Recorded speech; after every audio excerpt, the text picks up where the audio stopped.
Salut à tous, vous êtes bien sur la chaîne de Pape et je vais vous emmener dans les eaux réunionnaises.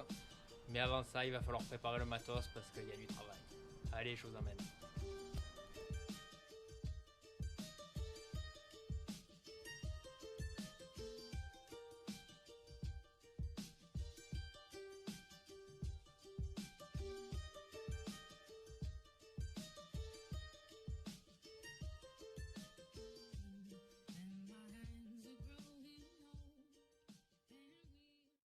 Pour ce premier agachon, nous avons opté pour la technique du lâcher de fusil.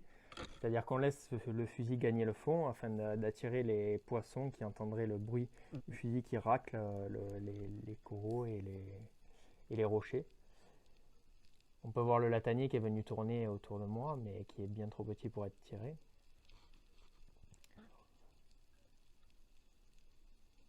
Au moment de partir, je jette toujours un dernier coup d'œil autour de moi afin de m'assurer qu'il n'y ait pas de poisson dans mon dos. Et vous allez voir que c'est ce qui m'a sauvé cette capture, car le tournant de chien passe à proximité. Et voilà, je le tire 3/4 arrière, ce qui est très bien parce que c'est un poisson tendre qui se déchire très facilement. Et je bride ensuite le fusil, enfin le moulinet, afin qu'il n'aille pas s'emmêler dans les coraux. La remontée se passe tranquillement et Florian va venir me faciliter cette remontée en récupérant mon fusil, vous voyez, et en me surveillant arriver à la surface.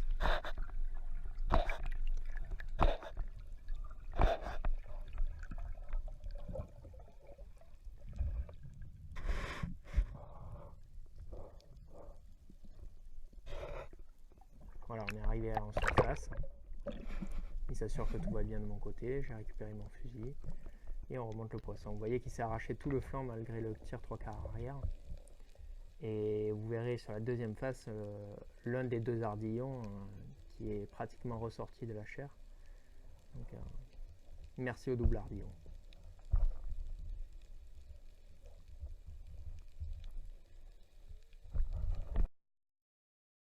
Sur les prochains tirs, je vais vous montrer les poissons qu'on peut pêcher autour des bouées, comme le prochain wahoo où on aura juste le temps d'allumer la caméra.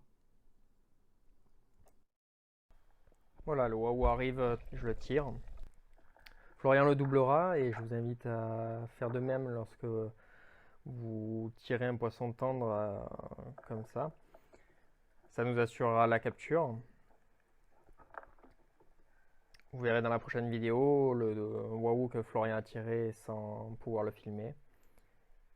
Et où je vais aller le doubler pour l'achever et le remonter sans problème, étant donné qu'il est dans une couche sale d'eau.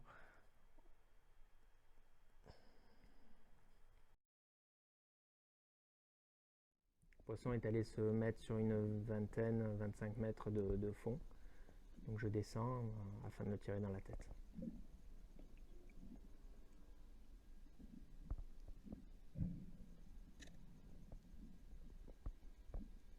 Voilà, le poisson est tiré, je le remonte rapidement.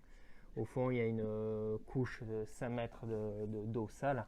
Donc je m'active afin de le remonter et de ne pas le laisser dans l'eau sale, où il pourrait y avoir des prédateurs qui viendraient le croquer. Voilà, et Florian qui vient me récupérer à la remontée. Vous allez voir le bras qui passe sous mon aisselle afin de ne pas gêner mon palmage et en même temps me faciliter la remontée. Bravo à Florian pour son premier wahoo et pas des moindres.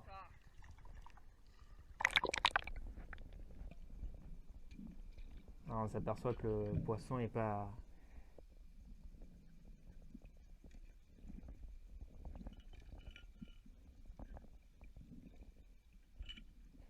mort malgré le doublé, donc on l'achève rapidement pour ne pas qu'il souffre inutilement. Vous voyez, je prends vite le couteau dès qu'on s'en aperçoit et on l'achève rapidement.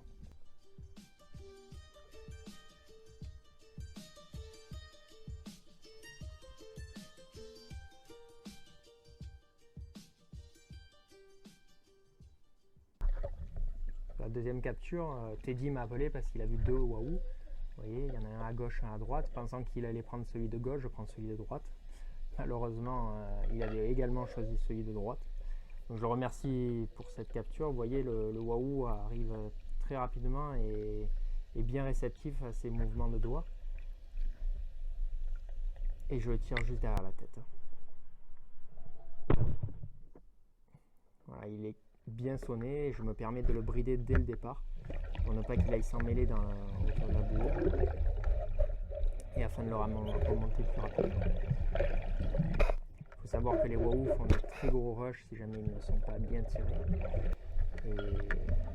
et c'est à ce moment-là qu'ils se déchirent très souvent. Voilà, deux belles captures pour le binôme et merci encore à Teddy qui m'a permis de capturer ce beau wahoo.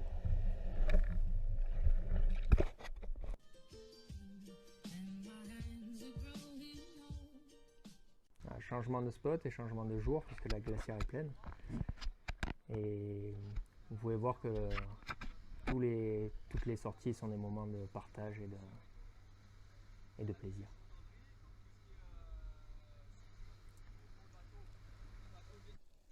Sur le prochain agachon, nous sommes sur des fonds plus importants.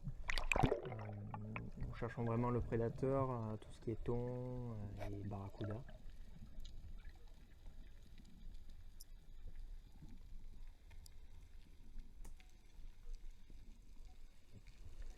Voilà, la descente est moins longue que ce que je pensais puisque je suis surplombé par rapport à la profondeur.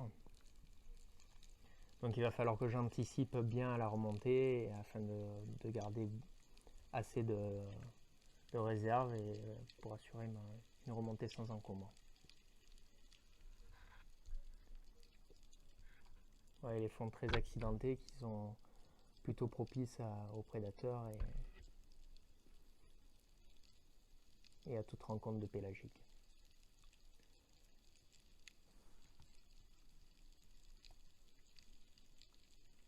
Je peux voir au loin un petit tendance de chien derrière moi qui m'a fait retourner. Et en fait, ça m'a permis de voir les deux barracudas, dont celui que je vais tirer, mais aussi le deuxième derrière qui est beaucoup plus gros, mais malheureusement, je préfère assurer ma prise et ma remontée. Donc je vais tirer le plus petit, qui me fait un rush énorme, vous pouvez le voir, comme ça très bien le faire. Et voilà, la remontée, je m'active.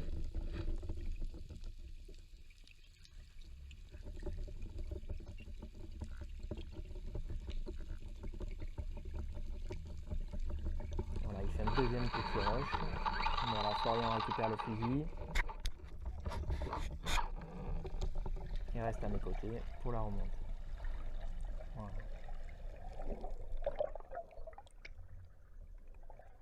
C'est une belle capture, on sait qu'on a gagné notre sortie à ce moment-là. Mais maintenant on va aller le doubler parce que les barracudas sont des individus qui savent être dangereux, qui peuvent effectuer des attaques, se retourner contre le chasseur. Il y a beaucoup de coupures, de blessures au moment où on va saisir la prise. Donc vous allez voir que je ne prends pas de risque. Je mets une deuxième flèche dans la tête. Et je vous invite à faire de même parce que les dents des barracudas sont extrêmement coupantes et ça ne pardonne pas.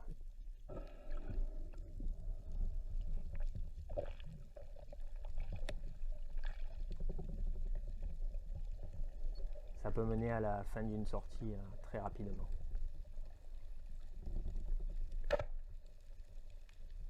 Voilà, le poisson est doublé. On peut maintenant le remonter. Un splendide barracuda qui nous aura donné de très bonnes sensations. Et toujours merci à Florian qui est là pour me sécuriser lors de ces agachons-là. Voilà, je vous laisse en compagnie de mes amis les raies qui vous assureront un balai magnifique sous l'eau. Et je vous invite à vous abonner pour suivre les prochaines vidéos qui arrivent très bientôt.